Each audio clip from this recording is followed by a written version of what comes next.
Okay, welcome to Seven Continents, One Story, and I genuinely cannot wait for this one. Glad to have you with us today. This is going to be a good one. I've been looking forward to this all week, honestly. I'm Ethan, 13 Maltese, and way too obsessed with history for someone my age. I'm Niels, professor of history, originally from Sweden. And I'm Celine, joining you from Edinburgh, Scotland. I read far too many history books in my spare time. Every episode, we go deep into a story from one of the seven continents. Ancient stuff, modern stuff, stories that actually change the world. Stories that deserve to be told properly, not just as a footnote in a textbook. Because history is full of moments that still echo today if you know where to look. History just hits different when you know the full story. See you next time. Before we dive into today's episode, a quick word about our partner, CYPRUSREALRETURNS. You know, I have always admired how ancient civilizations thought strategically about the future, and that is exactly what drew me to this partnership. CYPRUSREALRETURNS offers something rare, guaranteed returns of 6 to 12% on Cyprus real estate investments with 100% security through the Cyprus Land Registry. What I really appreciate is the hassle-free approach. Professional management handles everything. And here is the part that excites me most. With solid returns, you can actually afford to travel to these incredible historical sites we talk about. Visit CYPRUSREALRETURNS.com to explore how strategic investing can fund your own historical adventures. You know, I was reading about this last week and I could not stop thinking about it. I was in the library, right? Pulling books for a display we were building on exploration, and I came across this one image. It was a painting, an official Ming Dynasty court painting from the year 1414, and in it, painted with extraordinary care and detail, was a giraffe. Not a horse, not a dragon, a giraffe walking calmly across a courtyard in China, being led on a rope, like the most natural thing in the world. Wait, a giraffe in China in 1414? That is, how did a giraffe get to China in 1414? That is exactly the question I asked, and the answer turned out to be one of the most extraordinary stories I have ever come across. And that is saying something, because I have read a lot of books. What Celine found in that painting is the tip of an iceberg so enormous that most of it has been deliberately hidden from history. What we are going to tell you today is the story of the greatest fleet the world had ever seen. Wow. Ships so large that scholars still argue about whether wooden vessels that size were even possible. We're talking about 300 ships, 27,800 men, an admiral who was born a prisoner and died a god, and voyages that reached the edge of the known world, and then, by deliberate political choice, simply stopped. That is so cool and also kind of heartbreaking at the same time. That is exactly how I felt. Exactly. Welcome, everyone, to Seven Continents, One Story. I am Niels, your host and professor of history. I am Celine, library worker, Edinburgh, and the one who cannot stop finding things I want to talk about. And I am Ethan from Malta, and I am already completely fascinated by this. Let us go. Before we go any further, I want to give you something to think about, something physical, something you can hold in your imagination as we go through this story. In my collection, I have a replica of something that was excavated from a shipyard in Nanjing, China in 1957. It is made of wood. It is enormous, and even the replica I have is oversized for my desk. Here is your first clue. It is a single component. It comes from a ship, and its discovery told engineers and historians something astonishing about how large that ship must have been. Just one piece? Just one piece. That is all that survived. And yet that one piece changed how we understand an entire era of maritime history. Keep that in your mind. We will come back to it. Let me take you there. The year is 1405. You are standing on the waterfront of Nanjing, the great capital of the Ming Dynasty of China. The river in front of you is the Yangtze. It is wider than you imagined, and what is sitting on that river takes your breath away. Okay, I genuinely just got chills. How many ships? Over 300 vessels, 62 of the great flagship ships alone, the Baochuan, the treasure ships, and surrounding them, hundreds more. Supply ships, water tankers, warships, troop transports, a floating city. How does that compare to anything happening in Europe at that time? Because I know this was before Columbus, before Vasco da Gama. When Zheng He launched his first voyage in 1405, Vasco da Gama's entire voyage to India, which would not happen for another 93 years, used 4 ships and fewer than 170 men. 4 ships. 4, and the largest European ships of this era were perhaps 30 meters long. Zheng He's great treasure ships, the Baochuan, were possibly over 100 meters. Scholars debate the exact size, and we will talk about that, but even the conservative estimates are staggering. The scale is just, I am struggling to put it in perspective. 100 meters, that is the length of a football pitch. That is a football pitch floating on the sea with 9 masts. That is insane. And on board these ships, 27,800 sailors, soldiers, doctors, translators, diplomats, astrologers, craftsmen, and eunuch officers. It was not just a fleet. It was a civilization going to sea. So, Nils, who actually was Zheng He? Because I know his story starts in a really unexpected way. It starts in violence and captivity. Zheng He was born around 1371 in Yunnan province in southwestern China. His birth name was Ma He. He was born into a Muslim family. Both his father and grandfather had made the Hajj, the pilgrimage to Mecca. He was descended through 6 generations from a governor of Yunnan during the Mongol era who had come all the way from Bukhara in what is now Uzbekistan. Wait, so Zheng He was Muslim? I did not know that. That is going to become really significant when the fleet sails towards Arabia, is it not? Exactly right, Ethan. That is a connection we will come back to. But first, the catastrophe that changed his life. In 1381, the Ming armies invaded Yunnan. Ma He was approximately 10 years old. He was captured. And in keeping with the practice of the time for captured boys from distinguished families in newly conquered territories, he was castrated, made a eunuch, and sent into imperial service. That is such a brutal beginning for someone who would become one of history's great figures. It is, and it is important not to sanitize it. What happened to Ma He was done to him without consent. He had no choice. Right. And yet, and this is the remarkable thing about history, the path open to him through that violence led him eventually to command the greatest fleet in the world. I do not know if I should say that is so cool to that, but the story is genuinely incredible. You can hold both things at once, Ethan. The injustice and the achievement. That is what history asks of us. So how does a 10-year-old captured boy become an admiral? He was assigned to serve Zhu Di, the Prince of Yan, the 4th son of the Ming founder. And Ma, he proved extraordinary, brilliant in war, gifted in diplomacy. Physically imposing, the sources describe him as 7 feet tall with an authoritative presence. When Zhu Di decided to fight for the throne, Wait, he fought for the throne? The emperor just took it? This is the other story inside the story. When the first Ming Emperor died in 1398, the throne passed to his grandson, the Jianwen Emperor. But Zhu Di, the Prince of Yan, refused to accept his nephew's rule. He launched a civil war, 3 years of fighting. And Ma He fought alongside him, earning distinction. And when Zhu Di won? When Zhu Di won and became the Yongle Emperor, which means perpetual happiness, he gave Ma He a great honor. He conferred upon him the surname Zheng, and that is how Ma He became Zheng He. And then immediately sent him to sea? Not immediately, but the motivation for the voyages flows directly from this usurpation. Because here is the thing about Yongle. He knew he had stolen the throne from his nephew, and under a Confucian philosophy, that was deeply, fundamentally wrong. So he needed to prove he was legitimate? Precisely. And in the Chinese political system, one of the most powerful ways to demonstrate that you were the rightful ruler, the son of heaven, was to have foreign states send you tribute. If rulers from across the known world sent envoys bearing gifts and kneeling before you, it meant heaven approved of your reign.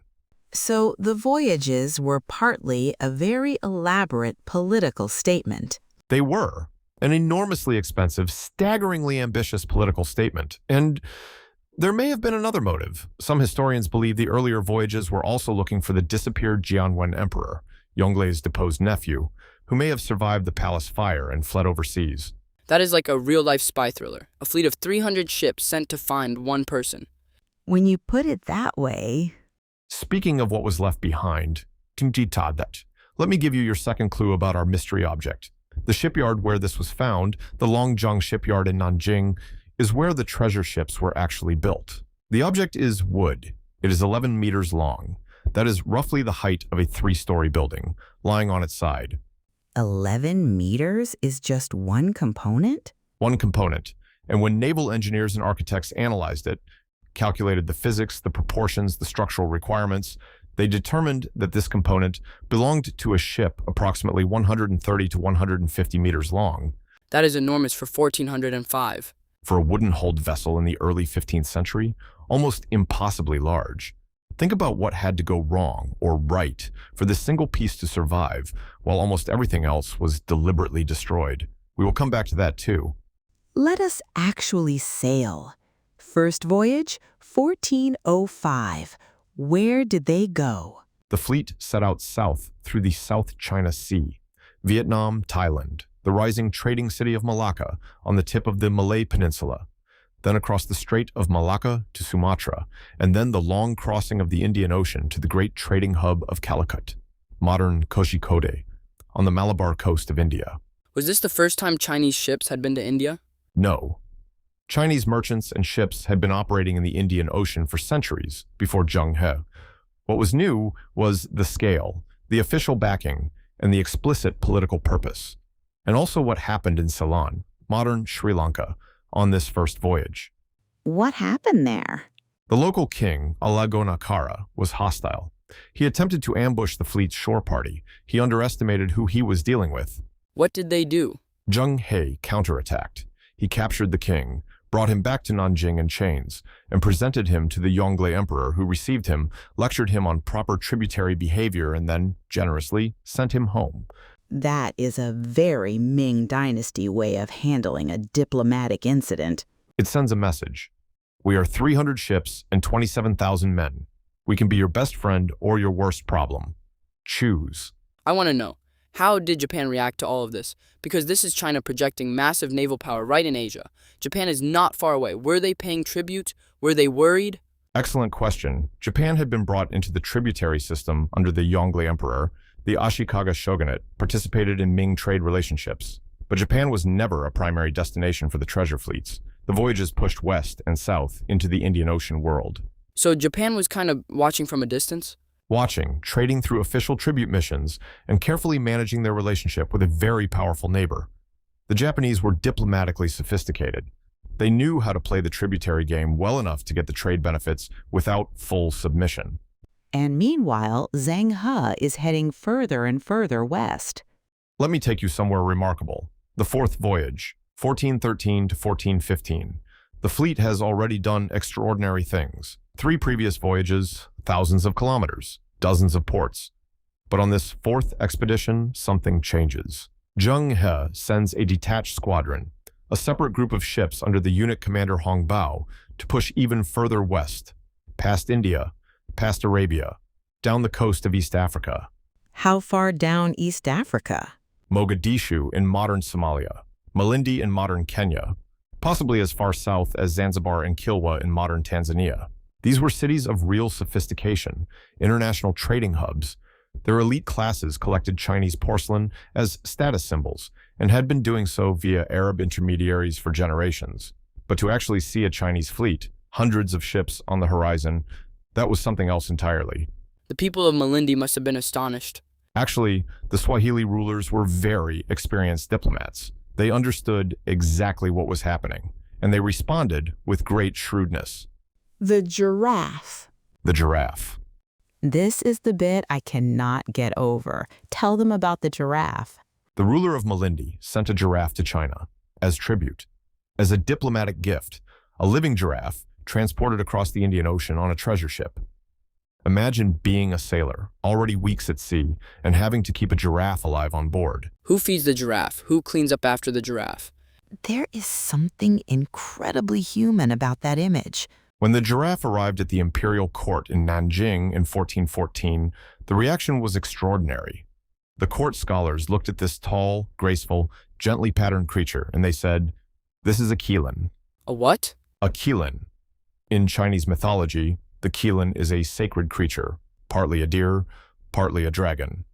It appears only during the reign of a truly virtuous, heaven-approved ruler. It walks without bending a blade of grass. It brings peace and good fortune.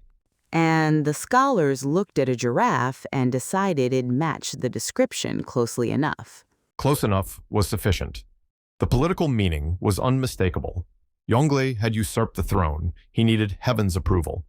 And here, arriving from the furthest edge of the known world, was a creature that, in Chinese cultural understanding, only appears when heaven approves. So the giraffe was basically saying the emperor is legitimate. That is the most important giraffe in history. I think it might be. Court artists painted it in meticulous detail. Scholars wrote eulogies. And Yongle, playing the game beautifully and publicly demurred, he said he did not deserve such an omen. Of course, he made sure everyone knew about it. Actually, Nils, I found something in the library that I love about this. The giraffe painting survives. It is in the Philadelphia Museum of Art. You can go and look at it today. This specific giraffe painted in 1414. Wait, so you can literally go to a museum in Philadelphia and see the giraffe that sailed to China on Zheng He's ship? That is incredible. That is exactly right. And on the subject of surviving artifacts, your third and final clue. The object I have been describing was found at the Longjiang Shipyard in Nanjing. It is 11 meters long. It is made of wood. It is a single component from one of the treasure ships. And its survival is almost miraculous, because the Confucian officials who dismantled the treasure fleet program attempted to destroy almost everything connected to the Voyages. Almost, but not quite. Not quite. This object is a rudder post. The vertical shaft that connects to the rudder, the steering mechanism, at the stern of the ship. An 11-meter rudder post implies a ship of extraordinary size. It is displayed today at the Zheng He Treasure Boat Site Park in Nanjing.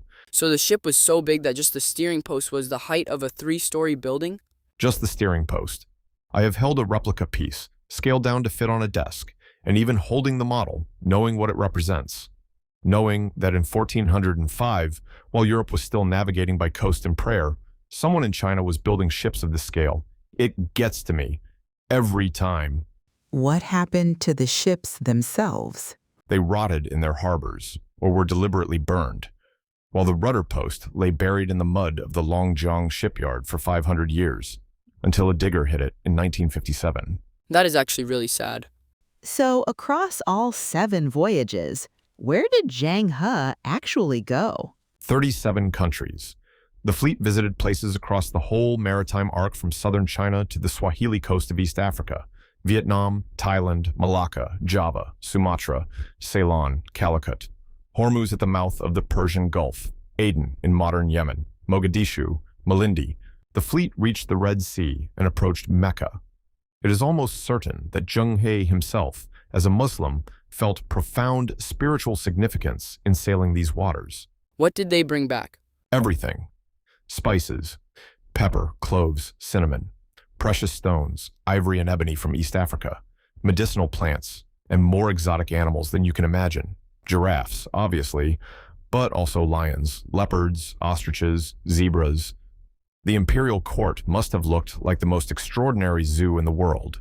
Can you imagine being the keeper of the emperor's zebras? And what China sent out was equally remarkable. Silk, the most sought-after textile in the Indian Ocean world. Blue and white Ming porcelain, which the fleet distributed as diplomatic gifts across 37 countries.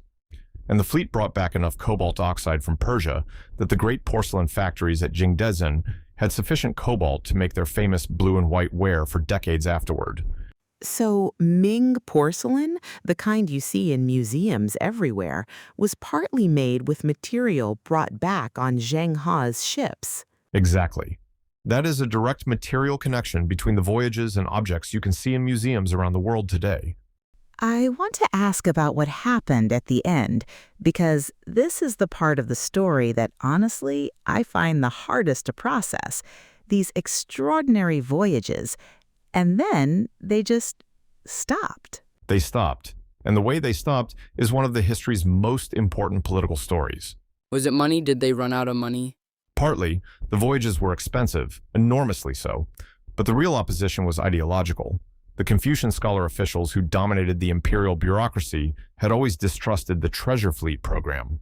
They believed in an inward-looking agricultural empire. They believed that merchants and maritime activity were destabilizing. They believed the voyages were a waste of resources that should be spent defending China's northern borders from the Mongols. And they believed the voyages were making the eunuchs too powerful. That too, the voyages were commanded and staffed by eunuchs. The Confucian officials hated eunuch power at court. Supporting the voyages meant supporting their rivals. This is where I want to put something to you both, and to everyone listening. The Yongle Emperor, who drove the whole program, died in 1424. His son, the Hongxi Emperor, immediately suspended the voyages. Gone, just like that. But then his grandson, the Xuande Emperor, came to power in 1425, and the Xuande Emperor had a choice. The Confucian officials were against the voyages, but the Xuande Emperor had the power to restart them. He could have made the program permanent. He could have created a maritime bureau, a legal framework, protected the records. Okay, I love this. What would I do? I think I would bring them back, because if you have the ability to sail to 37 countries, why would you stop? That is like having a car and deciding to only walk. I think I might actually agree. But I can also see the Confucian argument. China is facing real threats from the north. You have limited resources. Do you spend them on voyages to Africa for diplomatic prestige or on armies defending your border? Can you not do both? That is the question that was put to the Xuande Emperor, and it is harder than it looks. The treasury was genuinely strained. The voyages cost enormous sums.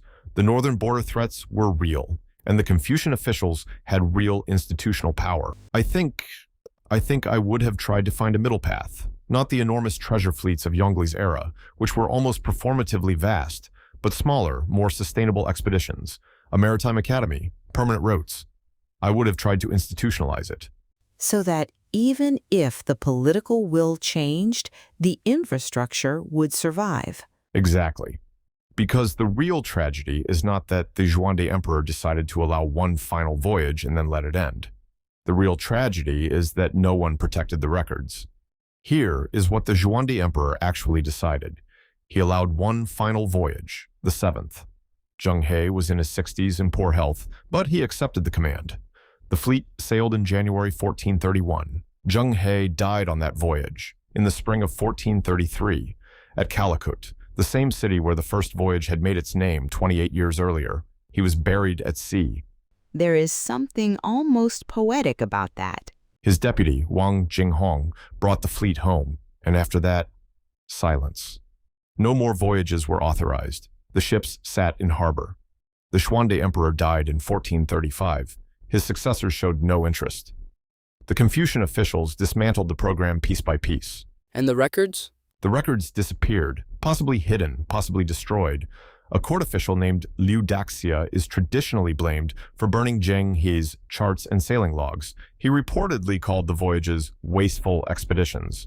Right. Whether he personally ordered the burning or whether the records were concealed and later lost, the result was the same. An enormous portion of the operational knowledge from 7 voyages simply vanished. Someone deliberately erased one of the greatest achievements in maritime history? History is often not erased by accident. And meanwhile, what? European ships were starting to appear in the Indian Ocean? When Vasco da Gama reached Calicut in 1498, 65 years after Zheng He's last visit, he found a prosperous city, well-established trade networks, Arab merchants who viewed his tiny fleet of 4 ships with contemptuous amusement. But Zheng He's fleet was gone. The vacuum of Chinese maritime power was real, and within decades, Portuguese cannon were reshaping the entire Indian Ocean trade system. The world China had helped create was being carved up by others. Before we talk about legacy, I want to tell you about someone who is almost never mentioned when people talk about Zheng He. Someone who, in my opinion, deserves far more credit than he receives. Who? His name was Ma Huan. He was a Muslim from Zhejiang province. He sailed on 3 of the 7 voyages, the 4th, the 6th, and the 7th, and his job was as an interpreter. His Arabic language skills were essential in the ports of India and Arabia and East Africa. Mm-hmm. But Ma Wan did something else. He took notes, obsessive, meticulous notes, about every country the fleet visited, the geography, the people, the customs, the governments, the trade goods, what the food tasted like, what the women wore, how people worshipped. And after the voyages ended, he spent decades organizing those notes into a book. He completed it in 1451, 18 years after Zheng He died. He called it the Yingya Shenglan, the overall survey of the ocean shores. So that is how we know what they actually saw. It is his book? Without Ma Wan's book, almost everything we know about the human experience of the voyages would be gone forever. What the men actually saw, what they traded, who they talked to, what they found extraordinary and strange. When the official records were destroyed, his book survived. Ma Huan. Remember the name. Remember Ma Huan. A translator, a note-taker, a man who kept writing for 18 years after the voyages ended, in an era when no one was interested in the voyages anymore. And because of him, we are sitting here today being able to talk about what Zheng He and his 27,800 men actually experienced. That is incredible. He preserved history when history was trying to forget itself. So what did all of this leave behind? What is the actual legacy of Zheng He's voyages? Let us start with what I find most surprising, which is that Zheng He is actually venerated as a god in parts of Southeast Asia. He is the only Chinese eunuch ever to have been deified. In Malaysia, Indonesia, Singapore, there are temples where people still worship him under the name San Bao Gong, 3 Jewels Duke. A god that is so wild and also kind of wonderful. The Chinese communities of Southeast Asia, many of whom trace their origins to the settlement patterns established partly through Zheng He's voyages, have kept his memory alive for 6 centuries, even when mainland China forgot him entirely.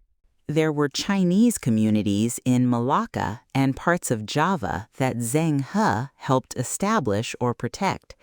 Some of those communities are still there. The voyages also had a lasting material impact. The circulation of Ming porcelain across the Indian Ocean world means that when you walk through a museum in Kenya or Tanzania or Iran or India, the blue and white ceramics in the cases are often there because of Zheng He's fleet. And now China is using Zheng He as a kind of symbol, right? Like, I saw a documentary about China's Belt and Road Initiative and they kept mentioning him. Yes, and that is worth thinking about carefully. The modern Chinese government promotes Zheng He as evidence that China's historical engagement with the world was peaceful, generous, and non-colonial, which is partly true. The voyages did not result in colonial settlements or territorial conquest in the way that European exploration later did. But the voyages did involve military coercion. When the Sinhalese king resisted, he was captured. When port authorities did not cooperate, the fleet's firepower made the point for them. The treasure fleet was peaceful by preference. It was not peaceful by incapacity. History is rarely as simple as any government's version of it. Niels, I have to ask, I have seen things online claiming that Zheng He actually reached America before Columbus, and Australia and Antarctica. Is that true? No, it is not. In 2002, a retired British naval officer named Gavin Menzies published a book called 1421, The Year China Discovered America. It became a bestseller, and it is thoroughly, comprehensively discredited pseudo-history. how thoroughly? Professional historians were unanimous. Robert Finlay, reviewing the book in the Journal of World History, showed systematically that Menzies fabricated or misread evidence. He selectively quoted sources while ignoring anything contradictory. He proposed voyages that the ships could not physically have made, including a journey along the Arctic Circle. He relied on maps whose dating has been debunked and artifacts that do not prove what he claimed. But why did so many people believe it? I think because Zheng He's real story is so extraordinary that adding more, discovering America, circumnavigating the globe, feels like it fits. The actual voyages are amazing enough to prime you to believe more amazing things. That is exactly right, Celine. And here is what I always say about this. The actual Zheng He, the man who sailed to 37 countries, who brought a giraffe to the Emperor, who commanded 27,800 men across the Indian Ocean, whose deputy sailed home after his admiral died at sea. That man needs no embellishment. The truth is extraordinary enough. The truth always is on this podcast. I want to end this section by putting something to our listeners, because this question has sat with me since I first found that giraffe painting in the library. Zheng He's voyages ended because of a political choice, not a technological failure, not a military defeat, a choice. Confucian officials decided that an inward-looking, agricultural, bounded China was preferable to a maritime, globally engaged, outward-facing one. And that choice echoed forward through Chinese history for centuries. When Vasco da Gama arrived in Calicut in 1498, he found Arab intermediaries controlling the Indian Ocean trade, not Chinese ones. The space that Zheng He had opened, China had vacated. Does that mean Europe conquered Asia partly because China chose to retreat? It is more complicated than a single cause. But yes, the withdrawal of the treasure fleet from the Indian Ocean was one of the conditions that made possible the subsequent era of European naval dominance in Asia. History is made not only by what people do, it is also made by what they choose to stop doing. I think about that whenever I hear someone argue that a country should turn inward, close its borders, stop engaging. History has a view on how that tends to work out. So let us hold this story in its entirety. A Muslim eunuch captured as a child who rises to command the greatest fleet the medieval world had ever seen. 27,800 men, over 300 ships, 7 voyages across the Indian Ocean to India, Arabia, East Africa, the Red Sea. A giraffe mistaken for a mythological creature, painting a legend onto the walls of the Ming court. A Muslim translator from Zhejiang who spent 18 years writing everything down, so that 6 centuries later we could still tell the story. And a political decision made by frightened, ideologically rigid bureaucrats that erased one of the history's greatest maritime programs and changed the course of the world. And that rudder post lying in the mud for 500 years, waiting for someone to dig it up. Waiting for someone to dig it up. I think there is a lesson in that. The past has a way of resisting erasure. Even when powerful people try to burn the records, something survives. A book written by a translator, a rudder post in the mud, a giraffe painting in Philadelphia. And now a podcast in 2026 telling the story to people who might never have heard it. Exactly, Ethan. Exactly. Remember Ma Huan? Remember the scribe who refused to let the voyages be forgotten? And remember that giraffe sailing across the Indian Ocean to tell an emperor that heaven approved of him. Until our next journey through time, keep history alive. What a journey through history today. You know, one thing I love about studying the past is it teaches us to think strategically about the future. That is why I am genuinely glad we are partnered with Cyprus Real Returns. They offer a strategic approach to building wealth. Tianch, guaranteed 6 to 12% returns on Cyprus real estate, 100% secured through the Cyprus Land Registry, with professional management handling everything. The goal? Financial freedom to experience the history we love.